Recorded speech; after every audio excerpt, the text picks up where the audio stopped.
क्या होते हैं देशी तिथि और इनके प्रकार। तो दोस्तों आज की इस वीडियो में हम बात करेंगे देशी तिथि के बारे में। लाल किताब में जब भी कोई लंबे उपाय शुरू करने होते हैं तो ऐसे कहा जाता है कि चौथ, चौदस और नवमी तिथि वाले दिन हमें यह उपाय शुरू नहीं करने चाहिए। तो आज जानेंगे इनके पीछे का कारण।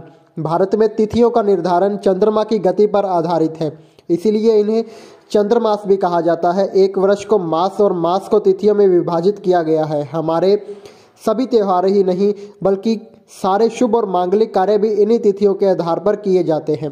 प्रत्येक मास में 30 तिथियां होती हैं। इनमें 15 शुक्ल पक्ष की और 15 कृष्ण पक्ष की तिथियां हैं।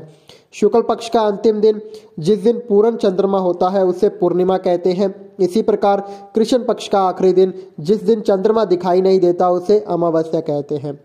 यह 30 तिथियां 5 भागों में विभाजित हैं। इन्हीं तिथियों को नंदा, भद्रा, जया, रिक्ता और पूर्ण तिथि कहते हैं।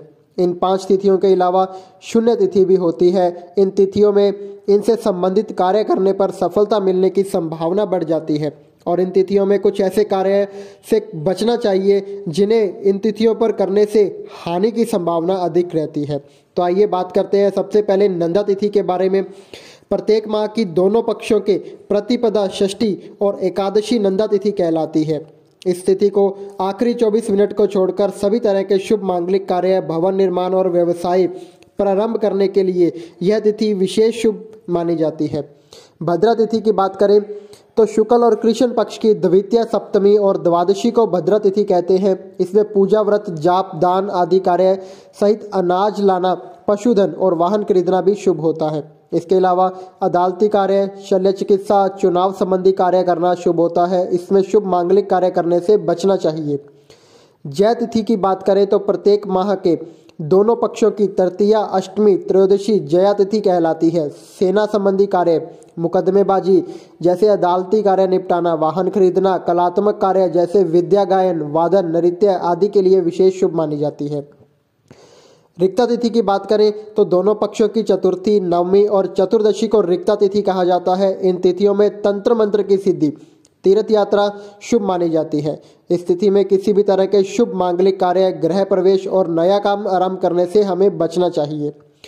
पूर्ण तिथि में पंचमी, दशमी, पूर्णिमा, अमावस्या को पूर्ण तिथि कहा जाता है।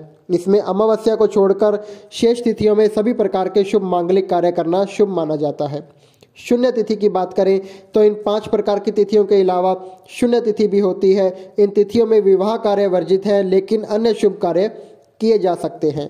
शून्य तिथियों में चैत्र कृष्ण अष्टमी, वैशाख कृष्ण नवमी, ज्येष्ठ कृष्ण त्रयोदशी, आषाढ़ कृष्ण षष्ठी, श्रावण कृष्ण प्रतिपदा एवं द्वितीया, अश्विनी कृष्ण दशमी और एकादशी कृतिका, कृष्ण पंचमी और शुक्ल चतुर्दशी, मार्गशीर्ष कृष्ण सप्तमी, अष्टमी, पौष कृष्ण चतुर्थी और पंचमी, माघ कृष्ण पंचमी और माघ शुक्ल तृतीया आती है। आप जब भी लंबी उपाय शुरू करें तो रिक्ता तिथि यानी कि चौथ, चौदस और नवमी वाले दिन कभी भी शुरू ना करें। अगर आपको लगता है कि आपके घर में नकारात्मक ऊर्जा बहुत ज़्यादा है, तो आप पर कोई नज़र दोष या किए कराए की बाधा है, तो घर में सकारात्मक ऊर्जा लाने के लिए आप हिमालय साल्ट लैंप जरूर लाएं। इसके अतिरिक्त यदि आप और अधिक विस्तृत जानकारी पाना चाहते हो या चाहते हो अपनी कुंडली का संपूर्ण विश्लेषण करवाना, तो आप हमें हमारे नंबरों पर संपर्क कर सकते हैं। आपको हमारे नंबर डिस्क्रिप्शन बॉक्स में मिल जाएंगे। जय श्री राम दोस्तों।